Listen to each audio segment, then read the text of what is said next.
Hai sobat semua, apa kabar? Baik kan? Semoga kalian semua sehat selalu, bahagia selalu dan banyak rezeki. Kali ini Mimin mau melanjutkan cerita dari novel Menantu yang Diremehkan. Semoga cerita ini bisa menghibur kalian semua ya, dan bisa menemani hari-hari kalian semua. Oh iya, jangan lupa bantu like dan komen ya biar Mimin tambah semangat uploadnya. Kalau begitu yuk langsung saja ke ceritanya, cekidot.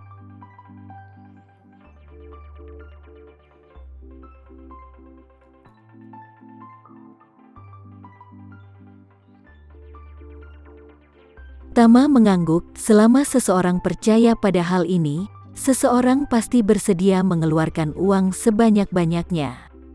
Dulu ada seorang dukun yang hebat, begitu banyak bintang besar dan orang kaya yang menganggapnya sebagai dewa. Dan mereka juga menghabiskan banyak uang untuknya. Bukankah itu menandakan dukun itu mampu mengubah nasib mereka semua? Alena buru-buru berkata, tapi bukankah dukun itu hanya pembohong?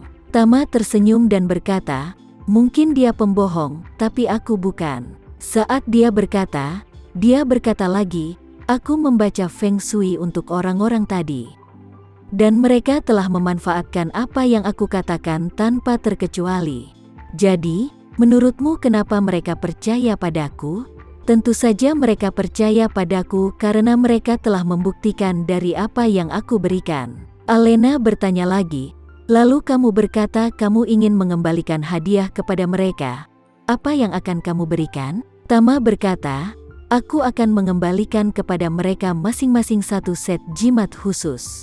Jimat? Alena bertanya dengan heran, apakah itu jenis jimat yang berharga seperti koin di kuil? Tama mengangguk, hampir sama. Tetapi perbedaannya jimat di kuil itu disucikan oleh biksu. Sedangkan jimat yang ku berikan akan ku sucikan sendiri. Alena berkata dengan agak cemas, kamu serius? Kamu yakin ini sebanding dengan apa yang mereka berikan? Aku tuh selalu cemas dan khawatir. Aku takut kamu akan dibawa pergi suatu hari nanti. Mendengar ini hati Tama sangat tersentuh. Kemudian dia mencoba menghibur Alena, istriku, jangan khawatir, aku bukan pembohong. Aku selalu melakukan bisnis dengan integritas tinggi dan keadilan. Aku telah membaca Feng Shui sejak lama. Dan apakah kamu melihat seseorang datang untuk mengancamku? Alena langsung memikirkan apa yang dikatakan oleh Tama. Tama benar. Sedari dulu, setiap dia melihat Feng Shui dia selalu menghasilkan uang yang banyak.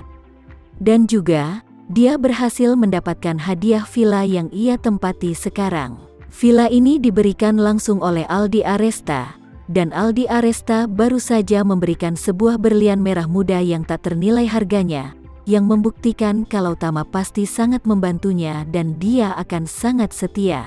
Pada saat ini, Rika membujuk Alena, Alena, kamu tidak mengerti Feng Shui dan hal lainnya, jadi jangan membantah Tama. Setelah itu, dia mulai menghadap dan berkata dengan sangat serius, Ibu tidak mengharapkan kamu untuk membantu Tama dalam karirnya, tetapi ibu tidak akan pernah membiarkanmu menahan Tama berkarir. Masa depan keluarga kita bergantung pada Tama. Ibu Alena tersedak oleh Rika dan tidak bisa berkata-kata. Dia menyangka bahwa ibunya benar-benar jatuh ke tangan Tama, dan apapun yang dikatakan Alena akan sia-sia. Jadi, dia menghela nafas tanpa daya. Aku akan pergi ke kantor dulu. Ruka buru-buru berkata, Alena, kenapa kamu tidak menunggu ibu membuka hadiah satu persatu sebelum pergi? Alena menggelengkan kepalanya dan berkata, aku sudah sangat terlambat, semua orang masih menungguku untuk mengadakan rapat tahunan. Rika lalu berkata, ya udah, nggak apa-apa, kamu cepat berangkat sana. Jika ada sesuatu yang bagus, ibu akan memotretnya dan mengirimkannya kepadamu. Alena melangkah pergi, dan berkata kepada Tama dan Chandra, suamiku, ayah, aku pergi sekarang. Tama mengangguk, hati-hati ya sayang, pelan-pelan gak usah ngebut. Alena buru-buru berkata, jangan khawatir, aku akan berhati-hati sayang. Setelah Alena pergi, Tama kembali ke ruang tamu villa. Saat ini, Chandra dan Rika tengah membongkar tumpukan kotak kado seorang diri. Rika membuka sebuah kotak hadiah dan berseru dengan semangat, "Astaga naga! Ini adalah tas channel edisi terbatas. Oh my god, aku hampir pingsan." Chandra juga mengeluarkan sebotol Moutai. Setelah membacanya dengan cermat, dia tertegun dan berkata, "Ya Tuhan, ini adalah Moutai bintang 5 buatan tahun 58. Dan hanya ada sangat sedikit stok. Apalagi, sebotol muncul di lelang beberapa tahun yang lalu. Itu terjual seharga 2,9 miliar. Apa?" Rika bertanya dengan ngeri. "Sebotol Moutai, 2,9 miliar? Kamu gila?" Chandra menekuk bibirnya. "Lihatlah dirimu yang belum pernah melihat dunia itu. 2,9 miliar untuk Moutai membuatmu takut seperti ini? Kukatakan padamu, ada juga sejenis Moutai yang hanya ada 10 botol di negeri ini, yang disebut Handi Moutai, yang masing-masing harganya puluhan miliar." "Handi Moutai?" Rika mengerutkan kening dan bertanya, "Apa maksudmu? Moutai yang digali dari tanah kering?" Chandra berkata dengan nada menghina, "Ish, kamu sekolah kuliah nggak ada gunanya ya? Maksudnya tuh ini adalah Moutai yang berasal dari kekaisaran masyarakat Tiongkok, bukan tanah kering dari tanah gersang." Rika mendengar itu menjadi emosi. "Bah, siapa yang kamu anggap remeh? Sudah jelas bahwa kamu belum mengatakan dengan jelas." Chandra kemudian menjawabnya, "Jadi kamu juga tidak tahu tentang sejarah Moutai ini?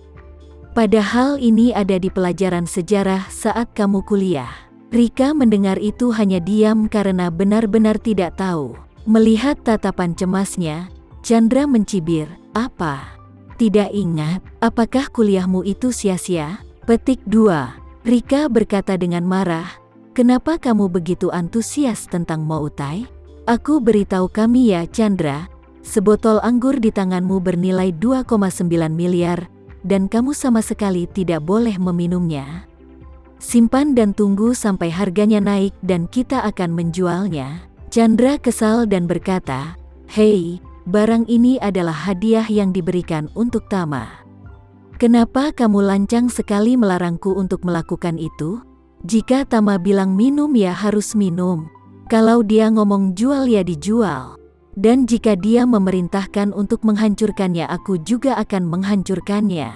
Kamu hanya bisa melihatnya saja." Rika berusaha menahan amarahnya. Melihat keduanya bertengkar lagi, Tama menggelengkan kepalanya tanpa daya. Saat ini, ponselnya berdering tiba-tiba, dan ternyata Gema yang menelepon. Jadi dia berkata kepada pasangan itu, "Ayah dan ibu, ada yang harus aku lakukan.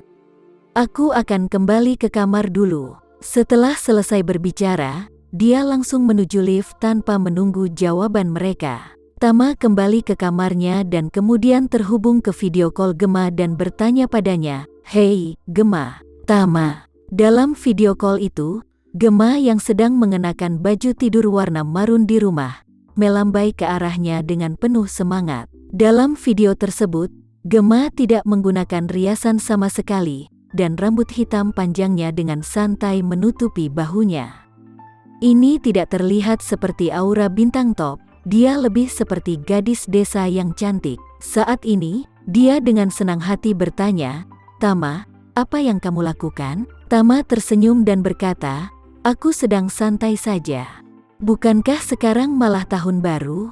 Jadi aku mau menyiapkan beberapa barang tahun baru di rumah." Gema kemudian tersenyum bahagia, "Hehehe, aku juga. Tahun ini kami akan kembali ke rumah tua di desa untuk tahun baru." Dengan itu, dia mengganti kamera dan mengambil gambar lingkungan sekitarnya. Seperti yang diharapkan, dia berada di halaman keluarga Guntur. Tama tidak bisa menahan diri untuk bertanya, "Gema, halamanmu sangat besar. Bukankah agak sepi bagi keluarga yang terdiri dari 3 orang untuk merayakan tahun baru?" "Tidak," Gema berkata sambil tersenyum, "tahun ini aku akan menghabiskan tahun baru dengan paman kedua dan ketiga Ki. Jadi total 3 keluarga besar. Ini cukup ramai bukan?" Tama mengangguk, memikirkan paman kedua dan ketiganya, dan mau tidak mau bertanya, "Gema, paman kedua dan ketiga, bagaimana kabarnya akhir-akhir ini? Apa mereka masih membuat masalah dengan keluargamu? Gema buru-buru berkata, tidak. Paman kedua dan paman ketigaku memiliki sikap yang baik akhir-akhir ini. Setiap aku datang ke rumahnya, aku pulang dengan satu tas besar berisi hadiah.